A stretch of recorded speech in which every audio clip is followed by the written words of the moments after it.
I'm going to teach you guys how to care for a tarantula.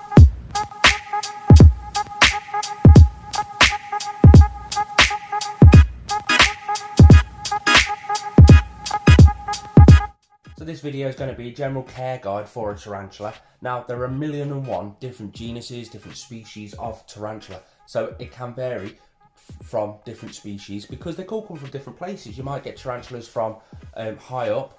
You might get, as in like up on top of mountains and stuff like that. You may get tarantulas that are low down in the forest floors and stuff like that. And both different species will have different humidity levels, different temperatures, different areas require different bits and bobs. So the best thing to do is, do you know when you've got your first tarantula? Because this video is for people who have just got their first tarantula or are thinking about getting a tarantula. You'll get your little tub with your tarantula in it and it will say on there the actual name. This one just here come with B.hamorii, Brachypalma. Now the Brachypalma genus, I went onto Google, found out all the information on where it comes from and all that sort of stuff, so I can replicate the exact environment within this enclosure. Now obviously this is a bit of an elaborate enclosure. You don't need to go this big, you don't need to go like this. This is the way I do it because I'm trying to add perfect enrichment and a perfect environment for the tarantula in need. Now as I said, this is called a B.hamorii, a Brachypalma hamorii. Now the Brachypalma genus comes from Mexico, one side of the Costa, something a river, comes from one side of a river in Mexico. And I've gone on, googled all the images from that place, all the information, the humidity throughout the year and how it changes throughout the year. So again, I can replicate the different seasons within this enclosure. So when you first got your tarantula, have a look at the name, do a Google search, find out all the information you need for your tarantula, the temperature, the humidity, where they live in the wild, because the Brachypalma genus, which is this one, you can see him just there, see her just there. Let's take a picture now. Yeah, she's stunning, guys. She was gifted to us by Peter Webster. If you want to see how this enclosure was all built, I'll link a video in the card right now. But anyway, back to it. This was from Mexico. We checked the temperature ranges on what month, so how hot it gets on every month throughout the whole year, and we replicate that by turning up our thermostat. We've got this regulated on heat on thermostat, and you don't need heat for tarantulas. You can just go at slightly warmer than room temperature. So if you've got a warm spot in the room, you can put it up there and stuff like that. Where this is placed, it's quite cool, and we want to replicate the different temperatures throughout the year. So that's why we've got this set up with heat on a heat mat on one side, so we can thermoregulate if you want to. And it's also set up to a thermostat as well, which is always vitally important if you do have any sort of heat source in with your tarantula. So yeah, you want to check the heat if your tarantula requires heat and get it up to that temperature and stuff like that. You also want to check humidity because that is vitally important. Again, this species, the Brachypalma hamorii, and all the Brachypalma genuses that come from Mexico, they will require a humidity level of around about 75%. I try and strive to achieve this one at 75%. But again, throughout the year, they have rainy seasons, dry seasons, all that sort of stuff. Humidity spikes if there's a thunderstorm or something. So we try and replicate that as much as possible within this enclosure. We mist it down once a week, but keep a good close eye on a hygrometer that we've got fitted within the background. It's a fully custom background in this enclosure.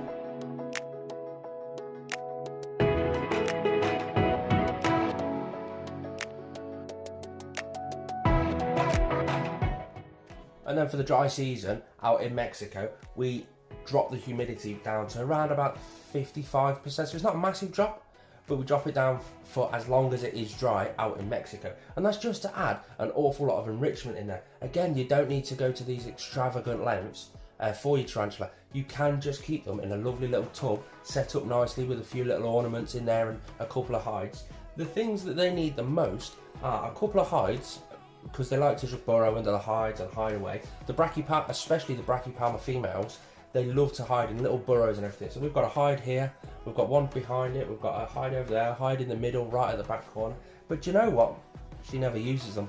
She might go in this hide if she gets a bit cool because the heat is over this side, but she never really uses them. She's actually quite timid and she just moles around. As you can tell, she is just there at the moment, perfectly happy. She's cleaning her fangs because she got fed yesterday. Looks quite gory. But they are great pets. I mean, check that out. She's got an itchy bum at the moment. She's cleaning her spinnerets that basically shoot the web out. Check that out. That's absolutely amazing. So they are extremely fascinating to keep as pets. Are they right for you? depends. You have to decide that. Now, something that's often done wrong with tarantulas is their water bowl. They need to have clean, fresh water. I do it daily. I clean his water bowl out and give him fresh water daily. It looks like he doesn't drink water. He does drink, or she does drink, an awful lot of water. But if you're changing it every day, you don't really notice how much they drink. Now, the water bowl, again, for this enclosure, we've got heat on one side, so we don't want it to evaporate too much. So we've got it down the cold side. Just down here, we've got a big corner dish.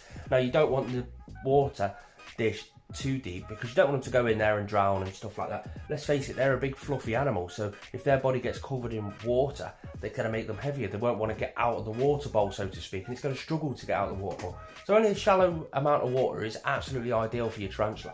Now, if you've got a small tarantula, because tarantulas can range from 1 centimetre up to stupid sizes. If you've only got a 1 centimetre or even smaller, we'll go through the different water bowl sizes. Have you ever had a tattoo and you know the little cups that they put the tattoo ink in just before they start tattooing you? They are absolutely amazing little water dishes for baby tarantulas. We call them slings, spiderlings. That's just the way we call them in the hobby.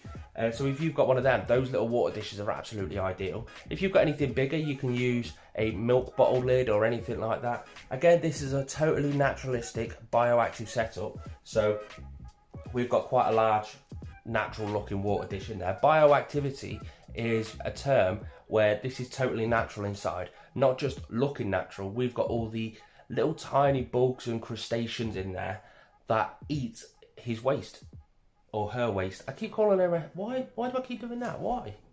Now for the enclosure size, I've got right here, this is an adult female, so they always get that bit bigger. She's about that sort of size when she's sprayed out. She is in a 3-foot vivarium, which is commonly not done. These are never normally kept in vivariums. These are normally kept in plastic tubs, glass tanks, all that sorts of stuff, because it's really it's a lot easier to control humidity levels, and you can see them from all the way around. Me personally, I've got it for like this for a number of different reasons. One, I want it looking really natural inside. I want it to be highly enriching for the tarantula, because let's face it, if you've got a spider in a tub, nothing else, it's just going to go around, it's going to be bored, what's the point? And she's got massive enrichment. She climbs the background, she climbs around the water dish in all the different hides, and she even climbs on the branches every now and then. I've seen her up there once. So that's the way I do it. Now you judge it on the actual tarantula itself. Now this is where it gets quite complicated, I think anyway. If you've got a 1 centimetre sling, spiderling, or 1 centimetre, a baby, then you only need a tub about that sort of size, because you've got to think, if you're putting a food source in there, how's it going to find it in an enclosure this size?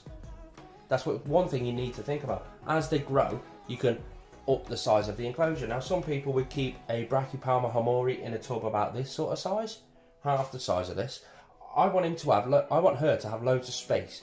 So, but I also want her to easily find her food. So I tongue feed her. I get a food item on the tongs in front of her face, give it a little shake, because tarantulas have extremely poor eyesight. Even though they've got 8 eyes, they still have poor eyesight. So I dangle it, run it on the floor. The tarantula can feel the vibration, and she pounces on the food there, and then just take the tongs out like that. So enclosure size is totally up to you, whether you go big and elaborate like me, or fairly small and compact. I will give you a word of warning. I warn you, tarantulas are addictive. You will possibly end up with more than one. But away from the seriousness of that, let's go on to their diet. Now, tarantulas, you can feed tarantulas on a number of different prey items. You can feed them. This is where people look at tarantulas and go, yeah, I'm not going to have one of them. It's their food size. Obviously, it can be quite daunting to have a tarantula on its own. It's an insect, it's an arachnid. They're absolutely fascinating creatures, but this is the main reason why people don't have them anymore. And it's because their food source. They feed off locusts, dubia roaches, cockroaches, crickets, morio worms, superworms, mealworms, any sort of bug that you can buy in a reptile shop, these will feed on quite happily. The food sources you can supply for these, for babies, for 1 centimetre babies, you want to feed them on fruit flies. Now you can pick them up at your local reptile shops. You can pick them up from reptile shows, reptile expos, invertebrate shows. online. A couple of companies have got them going online, and they're great for your 1 centimetre sort of slings. If you want to fit, when they're a bit bigger, like this girl just here, you can feed them on bigger dubia roaches and stuff. If you want to learn how to breed dubia roaches, I'll stick a card up the top corner just here. Click on that, that'll show you how to breed dubia roaches. So you'll never ever have to buy live food again for your tarantula. Variety is key in their diet. So 1 week she'll get dubia roaches, the next week she'll get a locust or a cricket or something like that. I feed my tarantulas weekly.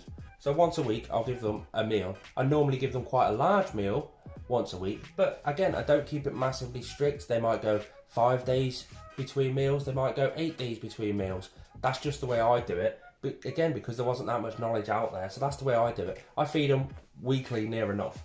As they get bigger, they get a bigger food source, and they just go like that and like that and like that. Now, with molting, did you know that tarantulas molt their skin? I've got a video of 8 weird facts, I think it's 8 weird facts, to do with tarantulas. I'll link it in the cards above. Click on that if you want to know them, and there's some fascinating facts on there, molting being one of them. Now, they do molt their skin. Tarantulas have an exoskeleton, so the outside of their body is quite hard.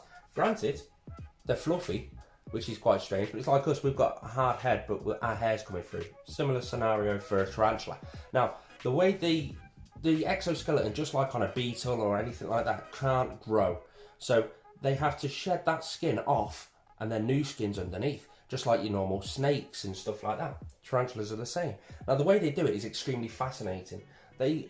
The main body of the snake, up here, where their eyes are and everything, they'll flip that off, they'll flip upside down, and then they will basically walk out and push that old skin off. Could take a day for them to do it, could take a couple of days for them to do it, but it's fascinating to watch. If you do see that happening, just leave them alone. Don't do anything with them, don't scare them, don't spook them, don't do absolutely anything, because it's a big process. It takes a lot of energy for them to do it, and then when they do come out the other side and they've got their fresh skin, it's extremely soft. It needs to take about a week or so for them to harden their new skin. And same with feeding. If you've seen them do it, no matter what, don't feed them for at least a week, because they shed their fangs as well. And then when they've shed their fangs, they can't eat, because again, those fangs are dead soft. You don't want to deform them, you don't want to break them, you don't want to give them any possibility of having any malfunctions. You don't want to see them with bent tongues, bent fangs and stuff in the wrong way and whatever. I don't know what happened then. Anyway, don't feed them for a week after they molt. Let all their fangs harden, let their skin harden. Don't bother them, don't pick them up, don't do anything like that. Simply because you don't want them to get injured or anything like that. After a week, give them their first feed. Did you know tarantulas can regrow legs? A lot of tarantulas have only got like a stub or something like that. They've lost part of the leg because it got trapped or something like that. They have the ability to lose a leg. Give it 2 or 3 molts. First molt, it'll come back, it'll just be a little stump. Next molt will be a little stump. Next molt, there'll be a proper leg there. So how amazing is that? They can actually regrow lost limbs. Now, substrate. If you're new to tarantulas, then what is substrate? Substrate is basically their bedding. If you've had hamsters before, you know what bedding is. In here, I use cocoa fibre mixed with topsoil and sand, and it gives it that Mexican substrate that's absolutely perfect. A couple of rocks placement in there as well, so they can really climb up and do everything. That's the absolute perfect substrate for this genus. You want to have a look around and see what tarantula, where your tarantula comes from, so that you can judge on what you need. With a lot of tarantulas, cocoa fibre is absolutely perfect. It works absolutely perfect, and it's cheap. It comes in like a brick. You put the brick in and some water. It's got all the instructions on the back. Leave it for half an hour. The brick will absorb all the moisture. It will turn from a brick like that to 10 litres of substrate. In here, there's only 8 litres of cocoa fibre, but again, that's mixed with topsoil and sand to create that Mexican substrate that's absolutely perfect. If she wanted to go for a little burrow, she can. And which the female brachypalmas do tend to burrow and hide in little corners every now and then. She doesn't. She's a broken brachypalma. She just she's walking around all the time. She loves it. Now for lighting, this is a debated topic slightly, and personally I think they do require some form of UVB lighting. Let me explain. Now, UVB lighting is a lighting source to replicate the sun from out in the wild. A lot of reptiles and a few little inverts have UVB and require UVB lighting. Ultraviolet B, ultraviolet A and ultraviolet I. Ultraviolet I is the index, the ultraviolet index. And I personally think every animal that comes from a climate that's not the same as ours does require some form of UVB lighting. Now the problem with that is you can't go too strong on a UVB lighting because you don't want to cause anything like sunburn, which can happen. So if you do provide UVB lighting, make sure you've got a few added hides in there, so if she does want to get out of the rays, she can get out of the rays. She can go and hide away in the shade, and if she does want to come out in the rays, bask in the glow, then she can perfectly fine. This enclosure is going to have a couple more hides in it eventually, and we're going to go for a 6% forest UVB light in there because it's not as strong as a 10% desert or anything like that. That's what she's going to have, just to see whether she likes it or not, to see whether she's still out and about, or to see whether she goes and hides more often. I personally think it benefits them, not only just naturally, biologically, but on an enrichment level as well. It can really enrich their minds. Every animal that comes from those sorts of climates where they do have the added sun and stuff like that, they have built into them a defense mechanism against it. They can attract it, bring it into their body, and they can also repel it if they really want to. That's naturally built into these species, so you don't need to worry too much about sunburn. If it gets too much for them, they'll just go off and hide. It gives them a perfect day and night routine as well. If you have the light on for 12 hours a day and then off for 12 hours a day, they know when it's daytime and when it's night time. Because again, tarantulas have got extremely poor eyesight. Again, even though they've got 8 eyes, it's still extremely poor. It's well worth looking into deeper. As I say, I'm going down the line of now adding a lot more enrichment for my animals, and that is one of the ways I'm going down. I think that's the video come to an end now. Thanks for watching. Peace.